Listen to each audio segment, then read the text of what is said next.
Telecom আইনের খসড়া অধ্যাদেশ নিয়ে বিতর্ক। খোদ নিয়ন্ত্রক সংস্থাকে নিয়ন্ত্রণের চেষ্টার অভিযোগ, দুর্নীতির সুযোগ বাড়বে বলছে বিটিআরসিও। নিয়ন্ত্রণ সংস্থাকে যদি আমি বলি স্বাধীন নিয়ন্ত্রক সংস্থা, তাকে যদি আমি নিয়ন্ত্রণের জন্য এই জিনিসটা তৈরি করি, এটা একটা হঠকারী সিদ্ধান্ত। শ্রমবাজারে নারী এবং তরুণদের অংশগ্রহণ কমছে উদ্বেগজনক হারে। 2 দশকে কাজ হারিয়েছে প্রায় 14 লাখ মানুষ। কৃষি এবং জনশক্তির জন্য নতুন পরিকল্পনার তাগিদ।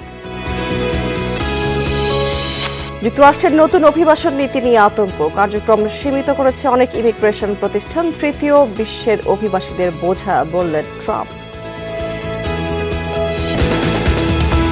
আমন্ত্রণ বিজনেস স্টোরিতে এতক্ষণ শিরোনাম দেখছিলেন, এবার চলে যাচ্ছে পুরো খবর এবং পুরো সময় জুড়ে আপনাদের সাথে থাকবো আমি রাবেয়া স্মৃতি। টেলিযোগাযোগ খাতের পলিসি এবং গাইডলাইন নিয়ে নানা ধরনের সমালোচনা রয়েছে। এর মধ্যে নতুন বিতর্ক তৈরি করেছে টেলিকম আইনের খসড়া অধ্যাদেশ।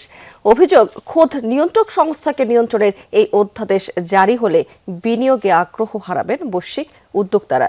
এই খসড়া অধ্যাদেশকে হঠকারী সিদ্ধান্ত বলছে বিটিআরসিও। চেয়ারম্যান বলছেন, এতে দুর্নীতির সুযোগ আরও বাড়বে। জুলাই অভ্যুত্থানের পর টেলিকম খাতকে দুর্নীতিমুক্ত করতে স্বাধীন কমিশন প্রতিষ্ঠার দাবি ওঠে। এর প্রেক্ষিতে সম্প্রতি টেলিযোগাযোগ আইনের খসড়া প্রকাশ করা হয়েছে। কিন্তু অধ্যাদেশের বিভিন্ন প্রস্তাবে স্বাধীন কমিশন তো দূরের কথা, বিটিআরসির কার্যপরিধি আরও সংকুচিত করার অভিযোগ উঠেছে। এমনকি সব ধরনের লাইসেন্সের অনুমোদন বা বাতিল করার জন্য কমিশনকে পাশ কাটিয়ে মন্ত্রণালয় ভিত্তিক গঠিত কমিটির মাধ্যমে চূড়ান্ত সিদ্ধান্ত নেওয়ার প্রস্তাব দেওয়া হয়েছে। খসড়া অধ্যাদেশকে সরকারের হঠকারী সিদ্ধান্ত হিসেবে দেখছে নিয়ন্ত্রক সংস্থা বিটিআরসি। তাদের অভিযোগ, জবাবদিহিতার নামে নিয়ন্ত্রক সংস্থাকেই নিয়ন্ত্রণের অপচেষ্টা করা হয়েছে। জবাবদিহিতার নামে যে জিনিসটা করা হচ্ছে, দিস ইজ অ্যাবসলিউটলি নিয়ন্ত্রণ। ডিসিশন মেকিং সাইকেলের ভিতরে যখন বলা হয় যে প্রত্যেকটা জিনিস আমাকে পূর্ব অনুমোদন নিতে হবে, পলিসিতে বলে দেওয়া হয়েছে তারপর পূর্ব অনুমোদন নিতে হবে, তখন এটা হয়ে যায় নিয়ন্ত্রণ। একটা নিয়ন্ত্রণ সংস্থাকে যদি আমি বলি স্বাধীন নিয়ন্ত্রক সংস্থা, তাকে যদি আমি নিয়ন্ত্রণের জন্য এই জিনিসটা তৈরি করি, এটা একটা হঠকারী সিদ্ধান্ত। 2001 সালে টেলিযোগাযোগ আইনে স্বাধীন কমিশন হিসেবে প্রতিষ্ঠা পায় বাংলাদেশ টেলিযোগাযোগ নিয়ন্ত্রণ কমিশন বিটিআরসি। দীর্ঘদিন পর 2010 সালে আইন সংশোধন করে খর্ব করা হয় কমিশনের কার্যপরিধি। এরপরই টেলিকম খাতে প্রভাব বিস্তার করতে শুরু করে পতিত আওয়ামী লীগ সরকারের রাজনীতিকরা। নষ্ট হয় বাজার প্রতিযোগিতা, নেতিবাচক প্রভাব পড়ে রাজস্ব আয়ে। অভিযোগ উঠেছে, লাইসেন্সধারী কিংবা খাত সংশ্লিষ্টদের মতামতের কোনো প্রতিফলন নেই নতুন খসড়া অধ্যাদেশে। যেটা দেখেছি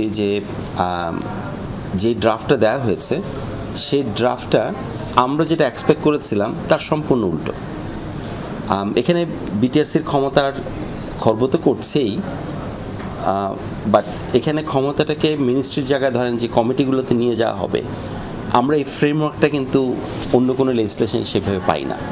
খসড়া অধ্যাদেশে বিগত সরকারের চেয়ে আরও ভয়াবহভাবে দুর্নীতির রাস্তা করে দেওয়ার সুযোগ রাখা হয়েছে বলে মনে করেন বিটিআরসির চেয়ারম্যান। এটা যদি বাস্তবায়িত হয়, আগে 2010-এর অ্যামেন্ডমেন্টে যেটুকু অসুবিধা তৈরি হয়েছিল, তার বহুগুণ অসুবিধা এবং অস্বচ্ছতা এবং একটা দুর্নীতির জন্য বিশাল একটা রাস্তা খুলে দেওয়া হবে। যেভাবে করা হলো এবং অত্যন্ত তড়িঘড়ি করে করা হলো জিনিসটা, এতে করে সুদূর প্রসারী যদি আমরা চিন্তা করি, পুরো ইন্ডাস্ট্রি সহ আমার মনে হয় একটা ভয়ানক বিপর্যয়ের দিকে আমরা এগিয়ে যাব। এই অধ্যাদেশ বাস্তবায়ন হলে বিরূপ প্রভাব পড়বে সেবার মানে, বিনিয়োগেও নেতিবাচক প্রভাবের শঙ্কা আছে। আমরা যেই ধরনের আইন চেয়েছিলাম, বর্তমান ড্রাফটটা কিন্তু তার সম্পূর্ণ বিপরীত। একটা ভালো অধ্যাদেশ না পেতে পারি, তাহলে কিন্তু আলটিমেটলি ফিউচারে গিয়ে আবার হয়তো এই আইনটাকে আবার পরিবর্তন করতে হবে, অথবা আমাদেরকে যদি এটার সাথে থাকতে হয়, তাহলে আমরা দেখব কোয়ালিটি অফ সার্ভিস যেমন ইম্প্যাক্টেড হবে, ইনভেস্টমেন্ট আনসারটি বাড়ার কারণে ইনভেস্টমেন্ট কমে যাবে, এমপ্লয়মেন্ট ক্রিয়েট হবে না। আওয়ামী লীগ সরকারের পতনের পর স্বায়ত্তশাসন ফিরে পেতে গত 16 এপ্রিল কমিশন থেকে চিঠি দেওয়া হয় ডাক, টেলিযোগাযোগ ও তথ্য প্রযুক্তি মন্ত্রণালয়ে। মাসুদুজ্জামান রবিন, যমুনা নিউজ, ঢাকা। কর্মসংস্থান তৈরিতে উল্টো পথে হাঁটছে বাংলাদেশ। শ্রমবাজারে নারী এবং তরুণদের অংশগ্রহণ উদ্বেগজনক হারে কমছে। এমন মন্তব্য করেছেন সাবেক তত্ত্বাবধায়ক সরকারের উপদেষ্টা ডক্টর হোসেন জিল্লুর রহমান। সকালে গবেষণা সংস্থা র্যাপিডের সেমিনারে যোগ দিয়েছেন তিনি। বলা হয়েছে এ সময়ে যে দেশে কম উৎপাদনমুখী খাতে বেশি বিনিয়োগ হচ্ছে, আবার কাগজে কলমে গত 2 দশকে উৎপাদন প্রায় 10% বাড়লেও কর্মসংস্থান কমেছে 14 লাখের মতো। কৃষিখাতে 45% শ্রমিক কাজ করলেও মোট দেশজ উৎপাদনের মাত্র 11% আসে এই খাত থেকে। আবার দেশের সবচেয়ে বড় রফতানি খাত পোশাক খাতে শ্রমিকের সংখ্যা 40 লাখের আশেপাশে স্থির হয়ে রয়েছে। গবেষকরা বলছেন যে আর্টিফিশিয়াল ইন্টেলিজেন্সের যুগে সস্তা শ্রম টেকসই হবে না, তাই শিক্ষিত তরুণ এবং নারী বান্ধব চাকরির বাজারে জোর দিতে হবে। বিদেশে পাঠাতে হবে দক্ষ জনশক্তি। আলাদা পরিকল্পনা নিতে হবে কৃষির জন্য। Established inherited sectoral framework, industry, agriculture, service. How much of relevance does this have in today's world?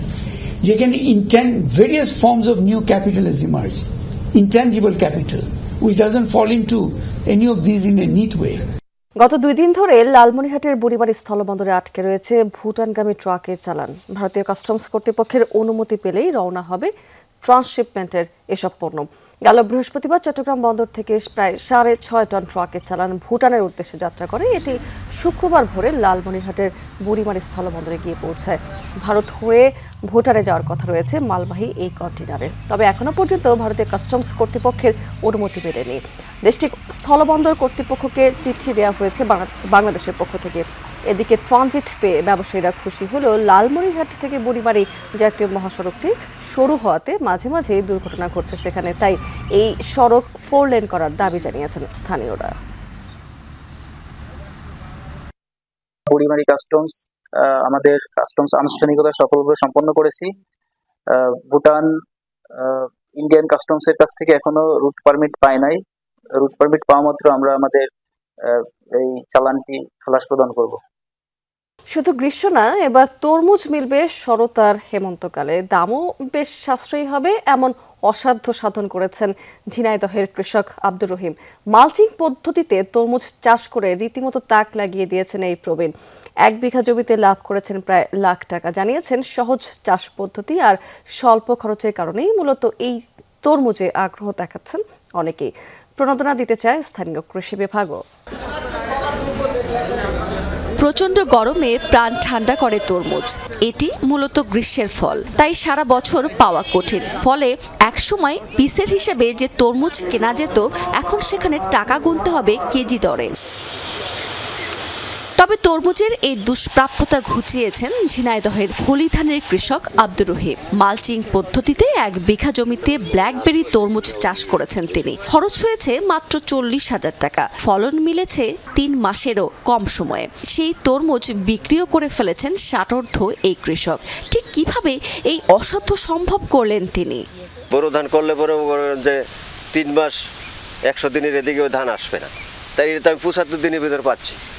তারপরে আমার বাড়িতে কোনো পরিশ্রম নাই। আমার কাটতে গেলে জোন লাগতেছে না। মনে কর ব্যাপারীর এখানে গাড়ি নিয়ে আসবে, আমার বইতে মনে করে লাইন আছে, গাড়ি আসবে, আমি গাড়িতে লোড করে দেবো, টাকা দেবো, বাস নিয়ে চলে যাবে। সবুজ পাতার ফাঁকে মাচায় ঝুলন্ত সারি সারি কালো তরমুজ। ঝিনাইদহে এমন দৃশ্য দেখলে মুগ্ধ হবে যে কেউই। স্থানীয়রা জানিয়েছেন অসময়ে ব্ল্যাকবেরি তরমুজ চাষ করলে লাভের হিসেবে ভারী। সুযোগটা নিতে চান তারাও। তরমুজ ভালোই ধরে আছে, আমরা এসে বসে বসে দেখি কিরাম কি হইলো। এখানে অনেক লোকই আসতেছে দেখতে, আমরা সেই অনুযায়ী দেখতে আসলাম। এসে দেখলাম মাশাআল্লাহ অনেক ফসল ধরছে, প্রায় পরিপক্ক হয়ে গিয়েছে। আর 10-12 দিন লাগবে পরিপক্ক শেষ হতে। আসলাম, কৃষক ভাই আমাদের কেটে খাওয়াইছে, খুব ভালো স্বাদ এখনই পাওয়া যাচ্ছে। সারা বছর ভোক্তার কাছে তরমুজ পৌঁছে দিতে কৃষকদের প্রণোদনা এবং পরামর্শ দিচ্ছে জেলা কৃষি বিভাগ। অনেক সময় অনেক জমি পড়ে থাকে 3 মাস সময়কালীন। একটি ফসল হারভেস্ট হয়ে যাওয়ার পরে আরেকটা ফসল পর্যন্ত আপনার এখানে এটা পড়ে থাকে। তো কৃষক যদি এটা ফেলে না রেখে এখানে যদি এই তরমুজটার আবাদ করে, তাহলে সেখান থেকে আপনার 3 মাসে একটা ভালো প্রফিট হয়ে যায়। সরকারি পরিসংখ্যান বলছে চলতি বছর ঝিনাইদহে 10 হেক্টর জমিতে আগাম গ্রীষ্মকালীন তরমুজের চাষ হয়েছে। গত বছর হয়েছিল এর অর্ধেক জমিতে। রাবেয়া স্মৃতি, যমুনা নিউজ। দর্শক, এবার জানিয়ে দেবো আপনাদেরকে আজকের পুঁজিবাজার লেনদেনের লাস্ট আপডেট। আজকে কিন্তু আমরা সকালের দিকে দেখতে পেয়েছিলাম যে ঊর্ধ্বমুখী প্রবণতা দিয়ে সপ্তাহের প্রথম কার্যদিবসটা শুরু হয়েছিল, কিন্তু বেলা বাড়ার সাথে সাথে অর্থাৎ শেষ ভাগে এসে নিম্নমুখী প্রবণতা বিরাজ করছে। যদিও সপ্তাহের শেষ কার্যদিবসে কিন্তু আমরা দেখতে পেয়েছিলাম যে ঊর্ধ্বমুখী প্রবণতা দিয়েই শুরু হয়েছিল। আজকে প্রধান সূচক যেটি ডিএসসি ব্রড ইন্ডেক্স সেটি কিন্তু 49 পয়েন্টের মতো দিন শেষে কমে গেছে এবং 4978 পয়েন্টে এই সূচকটি অবস্থান করছে। আরও দুটি সূচক কমেছে। ডিএসসি সূচক সেটিও প্রায় 11 পয়েন্টের মতো পতন হয়েছে এবং 1045 পয়েন্টে অবস্থান করছে। 30 সূচক যেটি ডিএস 30 সূচক সেটি 1917 পয়েন্টে আছে, সেটিও কিন্তু প্রায় 17 পয়েন্টের মতো কমে। টোটাল ট্রেড করেছে আজকে ঢাকার শেয়ার বাজারে আমরা দেখতে পাচ্ছি 492 কোটি 54 লাখ টাকার মতো শেয়ার এবং ট্রেড হওয়া কোম্পানিগুলোর মধ্যে আজকে দিনের শেষে এসে প্রায় বেশিরভাগ প্রতিষ্ঠানের শেয়ারের দামের পতন হয়েছে। 303টি কোম্পানির শেয়ারের দাম কমে গেছে, মাত্র 57টি কোম্পানির শেয়ারের দাম বেড়েছে এবং 28টি প্রতিষ্ঠানের শেয়ারের দাম অপরিবর্তিত রয়েছে। টপ 20-তে আজকে আমরা কি দেখতে পাচ্ছি? খান ব্রাদার্স পিপি ওভেন এটি প্রথম অবস্থানে আছে এবং এই কোম্পানি আজকে সকাল থেকে ট্রেড হচ্ছে 67 থেকে 71 টাকার মধ্যে। লাস্ট প্রাইস ছিল 67 টাকা 40 পয়সা এবং টোটাল ট্রেড করেছে আজকে খান ব্রাদার্স পিপি ওভেন এটি 17 কোটি 18 লাখ টাকার মতো শেয়ার। এরপরে 15 কোটি 66 লাখ টাকা কিছু বেশি লেনদেন নিয়ে সামিট অ্যালায়েন্স পোর্ট এটি দ্বিতীয় অবস্থানে আছে এবং ট্রেড হচ্ছে 44 থেকে 45 টাকার মধ্যে। 45 টাকা এই কোম্পানি কিন্তু লাস্ট প্রাইস ছিল।